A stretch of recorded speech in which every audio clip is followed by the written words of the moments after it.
y'all, Dixie here. Today I want to talk about bears on the Appalachian Trail and the experience I had with bears on the Appalachian Trail. For a beginning backpacker, the idea of seeing bears can be pretty intimidating.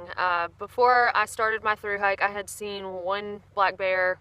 Well, I'd probably seen more than that when I was real little, but as an adult I had only seen one black bear, and it was while I was in like the safety of a vehicle. So just the idea of being out there, already in a different element than you're used to, and then having, the danger of bears is a concern. I saw 7 bears while I was hiking the trail. One was in Virginia, and the other 6 were either in New Jersey or New York. So those are probably the 3 states where you're most likely to see a black bear. Now, I'm sure a lot of you have seen bears in other areas, but those, like while I was hiking, that's where most of the bears were spotted by myself and other hikers. And fortunately, the only type of bear that you will be dealing with on the Appalachian Trail is the black bear. So you don't have to worry about grizzlies. Whew.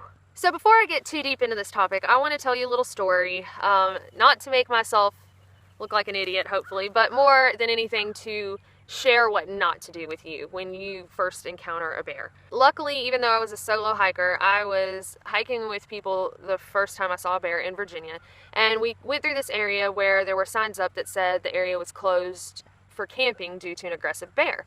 And they said, you can hike on through and, that's no issue, but don't camp here. We were going through and we had stopped for water at a spring, and I was standing on the rock in the middle of the spring and scooping water up, and I hear this noise, and I'm like, what is that? I mean, it sounded like a big man just kind of like coming through the woods. And I look, and there's this bear, and he's coming towards us. Now, he's not running or anything, but most bears are, not that brave. So he's coming towards us, and we're thinking that he doesn't see us or whatever. And then it finally becomes apparent that, no, he does see us. And so, some of us recorded a little bit, which, we weren't trying to selfie with the bear, but we did, take a little video of it. And once he started getting closer and closer, we're like, all right, we're getting a little nervous, like maybe we need to get out of here. He got behind this tree, and I wanted to see what he was doing. So I stepped from one rock to another, kind of in his direction, which is a huge no-no. Don't ever do that. When I do that, I catch the bear's attention, and he looks up. And so we lock eyes. And of all the things I could have said or done, I'm like, hey, darling. Okay, it's not a furry puppy.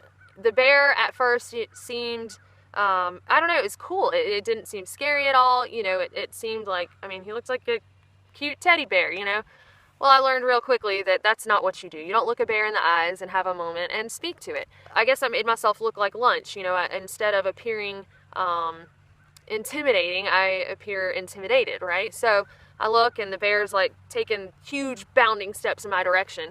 And what are you not supposed to do when you see a bear running at you? Well, if you don't know, you're not supposed to run. And what did I do? I turned around and ran. Why not make another bad decision? So anyway, I start to run, and, I'm seeing my life flash before my eyes. This bear's chasing me. And fortunately, the folks in my group who had been around bears before were like, don't run! And so I whipped around, and I'm like, oh yeah. And it's like everything that I had read about bear safety and what to do when you encounter a bear and all that had just it had gone out the window, but suddenly it came flooding back to me. And I'm like, wow, I am a moron. I've made a lot of horrible decisions in this situation. And so I whipped around and just stood there, and these people that I'm glad that they love me enough. They, kind of crowded together with me, and we held our trekking poles up in the air, and I'm holding mine. And this bear stops running and stands up on his hind legs, throws his arms up and hisses like a big cat. And so I'm shaking there, in my boots, and we're just all kind of huddled together. And I guess, he was like, all right, maybe I would have fought one of y'all, but now 1, 2, 3, 4, 5, 6, yeah, maybe I don't want to fight 6 of you. So he kind of stood there, and he was close enough that you could see the hair standing up on his back. And finally, he kind of, the hair kind of went down, and he kind of sat down and started messing with the bush, and we decided we'll get water somewhere else, and we got out of there. Now, I don't tell you the story to make myself look like an idiot, although I'm sure to some of you I have now, but just so that you can learn from my mistakes. So never advance a bear, never go towards a bear. That's stupid, okay? Don't speak to it like, hey, darling. You need to try to appear not intimidating. You don't want to, try to run up, scare the bear or whatever, because you have to be cautious, because you never know, kind of like with a person, how a bear is going to react if you seem a little too aggressive. So if I'm like, hey, I want to fight you, to a person, one person may run away. One person may be like, you're crazy, and just kind of walk away. And then a third person might be like, all right, let's go, I'll fight you. So you just kind of have to read bears. Most of the time you see a bear, they are going to you know, have already seen you or heard you, and you're going to see their butt end running away from you. Most of them are scared of you, and they are not aggressive like this. So I don't want this to freak anyone out and make y'all not, you know, want to go out in the woods, but like, just be smart about it, which I obviously was not. So also, the biggest thing, if a bear does bluff charge you, as hard as it will seem, because it's going to be your natural reaction, do not run. Do not run from a bear. It's kind of like dragging a string by a cat and having it, like, you know, go after it. It's just going to trigger that instinct for them to come get you. Now, it is no surprise that people have been seriously injured or killed by black bears. I mean, we know that happens, but fortunately, most of those situations can be avoided if you just, you know, follow those simple rules. Also, one of the most important things is leave no trace, okay? Like the leave no trace principles. You need to always pick up your trash. You need to always pick up, you know, your extra food. Don't just cast it aside. These bears become dependent on us because you like the way Snickers taste, and so do they. So they want your Snickers. So you need to always, you know, don't throw your extra food, your leftover food in the fire ring. I mean, that's just going to attract them. And when they become dependent on people to live, and they start liking the way that your food tastes, they're going to start trying to get, you know, where you are and attack you if they're hungry to get food. So at night, you need to always hang a bear bag. I know people get lazy with this. You know, I can't say that I never have been lazy with that, but I mean, at the minimum, get it out of your tent, you know, but you should always hang a bear bag. All right. So this is my bear bag, or my food bag, you know, whatever. And that's where I patched it with some duct tape. But anyhow, it's just a no limits bag. I believe it's 15 liter. I'll put a link, you know, to this one below. Some of the things you'll definitely want to put in your bear bag are toothpaste and toothbrushes, so anything that might have a scent. So even though you think, you can't really smell the toothpaste on that, a bear can. Baby powders, cookware and utensils, bandanas that you use for food things, and garbage. Any of your garbage or food wrappers. So a lot of people will ask, you know, should I carry bear spray? That's more common in grizzly country. I honestly do not know a single thru hiker who carried bear spray with them. I had like a knife, and I had it easily accessible. I also had a little orange whistle. Hello, Hank. And then I had regular pepper spray for when I hitchhiked and stuff like that. It's not going to hurt you to have, you know, bear spray, but I just really don't think you're going to need it and the extra weight. Folks also ask about bells. I'm not going to say don't do it because, you know, if you get attacked by a bear, I would feel horrible. But I think you're more likely to get attacked by other hikers if you have bells on your pack than you are to be attacked by a bear if you don't have bells on your pack. No, for real though, they're horribly annoying for miles and miles and miles, and will probably annoy you too. So you can play music out loud, especially, you know, if you're hiking with somebody that enjoys your music also.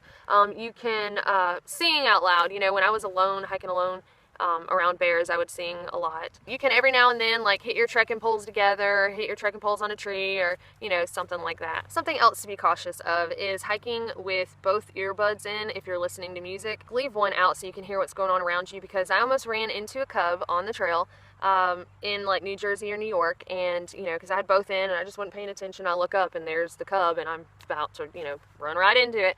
And so I just kind of froze, you know, looked around for mom, saw mom. Mom's raised up looking at me, you know, and I just, you know, held my poles up and kind of waved my arms a little bit like, hey, I'm a human, you don't want to eat me. And just kind of slowly backed up a little bit and gave them some space, and they both kind of wandered off, you know, looked at me like I was a little crazy, and they wandered off. Second bear saw the cub first. Kind of scary. Another common question is, do I need a bear canister? So the only place that you'll need a bear canister, or that you're required to have a bear canister if you choose to camp there, is in a place in Georgia. It's between Jared Gap and Neal Gap, so like not far before your stop at Mountain Crossings. If you're a Nobo, it'll be your first stop. So that includes Woods Hole Shelter, Slaughter Creek Campsite, and then the Blood Mountain Shelter. So what I did is I just stopped, rather than toting a heavy canister and all that, because you only needed it on one little, you know, piece there, so why not just avoid staying at those places so you're good with a bear bag. And I think the requirement of a bear canister is limited to from March 1st to June 1st, but I would look it up before you go if you're, you know, planning on going through that area. Anyway, I just decided to camp before you know, that section, and then make sure, you know, hike past it the next day. All right, worst case, a bear does decide that, you know, it wants to attack you. What do? If you see a bear running at you, you need to stand your ground. You need to, again, you know, appear big and whatever, because it may be a bluff charge.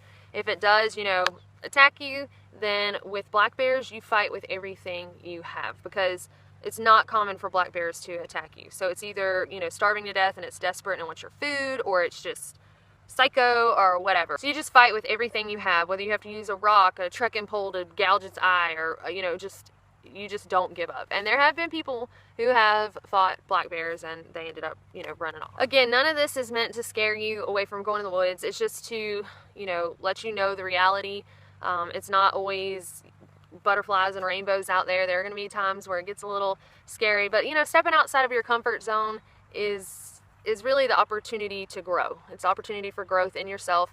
And you know, it's good to be on edge sometimes, so just be smart about it, you know what you're getting yourself into, and know how to face the situation if it does come up. Anyway, I hope that you found this helpful, and if you have any questions about bear safety or things that maybe I experienced with bears while on the trail, please comment below. And you can find all of this information about bears and whatnot in my ebook, which the link is available here at the end of this video, and we will see y'all next time. Okay, so I am here at Immaqualola State Park, and there's this nice little compartment overhead, so that's the opening, where you can put like a headlamp